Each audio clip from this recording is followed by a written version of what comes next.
Welcome back. Today is Rhetorical Synthesis, Round 2. The questions that hand you bullet point notes and a goal, then ask which sentence actually does the job. The method hasn't changed. Lock the goal, list the must-haves, match and cut.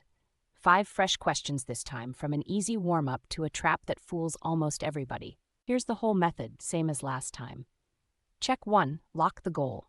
Read only the sentence that starts with what the student wants. The verb in that sentence is the entire job. Check 2, list the must-haves. Turn the goal into the concrete things a right answer has to contain, both subjects, the exact attribute, a real contrast. Check 3, match and cut. Exactly one choice carries every must-have.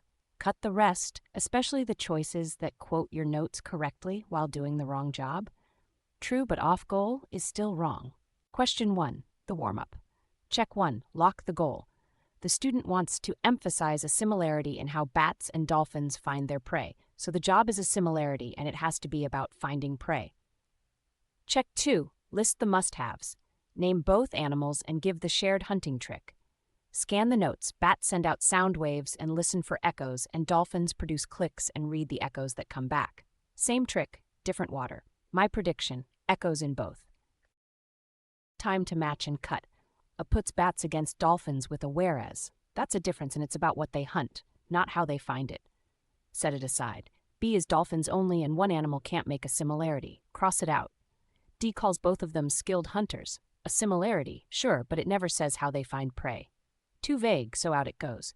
C says dolphins, like bats, send out sounds and read the echoes that return.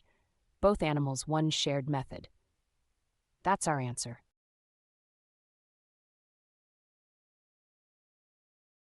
C carries both must-haves, the two animals, and the specific similarity, the goal named, how they locate prey.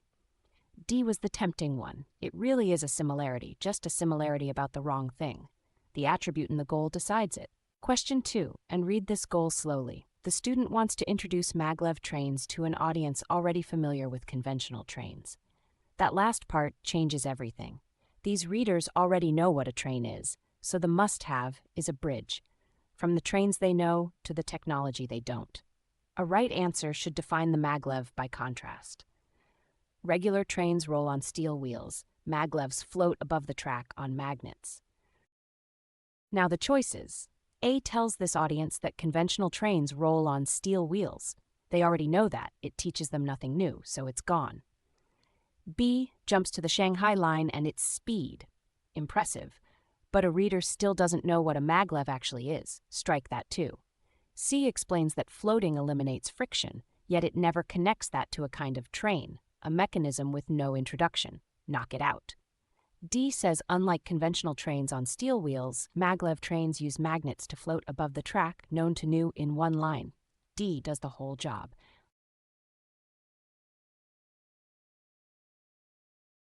D wins because it starts from what the audience knows and lands on what's new. That is what introducing something to a familiar audience means. A was the audience trap, perfectly true and completely useless to these readers. Question 3. Lock the goal. The student wants to emphasize a difference in what the two writing materials were made from. 2 requirements hide in there, a difference, and specifically about the raw material. Check 2. The must-haves are both names, papyrus and parchment, contrasted on their source. The notes handed over. Papyrus comes from a river reed, parchment from stretched animal skins. Plant versus animal, that's the prediction. Match and cut. B contrasts how they age. Papyrus cracks in damp climates, parchment stays flexible. A real difference, straight from the notes, but it's about durability, not what they're made from. That's the trap, so cut it. C describes parchment alone. One material can't show a difference. Gone. D is papyrus alone again, and it's about cracking, not the source. Toss that one as well. A sets the river reed against the animal skins, with both names on the page. A takes it.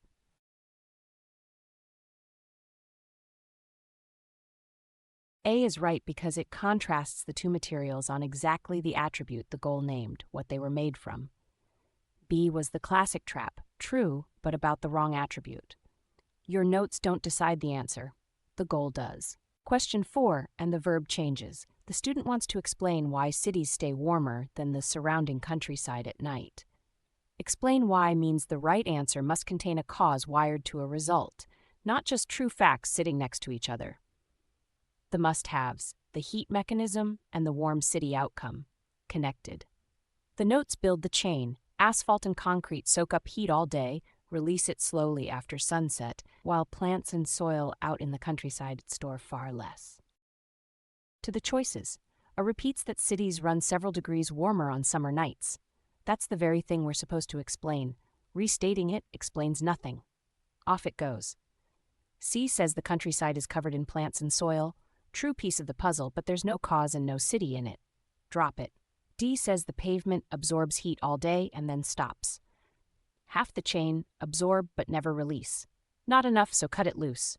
B runs the whole chain. The materials soak up heat, release it slowly after dark, so the city stays warmer than the countryside. 'Cause wired to result, B is our answer.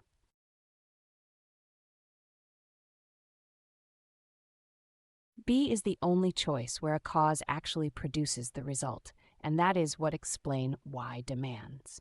A was the sneaky one. It sounds relevant because it repeats the phenomenon, but repeating a fact is not explaining it. Question 5, the hardest of the day. The goal. The student wants to emphasize how surprising the researcher's discovery about Roman concrete is.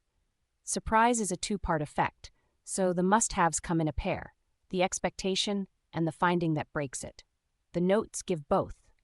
Seawater gradually destroys modern concrete. That's what everyone expects. Yet Roman harbor walls have stood for 20 centuries because seawater makes Roman concrete stronger. Expectation, then reversal. A right answer needs both halves in one sentence.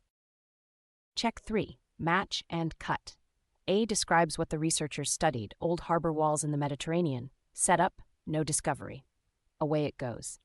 D claims Roman concrete crumbles like the modern kind. The notes say the opposite. That one flips the facts, so it's dead on arrival. B is the subtle one. It states the discovery, seawater forms new interlocking minerals, and it's completely true. But with no expectation to break, the sentence lands flat. Nothing surprising there. Cut it. C says although seawater destroys modern concrete, it makes Roman concrete even stronger. The although carries the surprise. That one does everything the goal asked.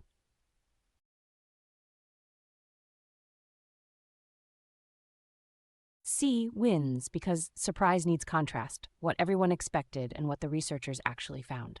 B was the expert trap, the true discovery, stated so flatly that the surprise disappears. Emphasize means make the reader feel it. That's the method, twice proven now. Lock the goal, list the must-haves, match and cut. 10 brand new synthesis questions are waiting in the printable practice test, and the link is pinned in the comments. Name the goal before you read a single choice. See you in the next one.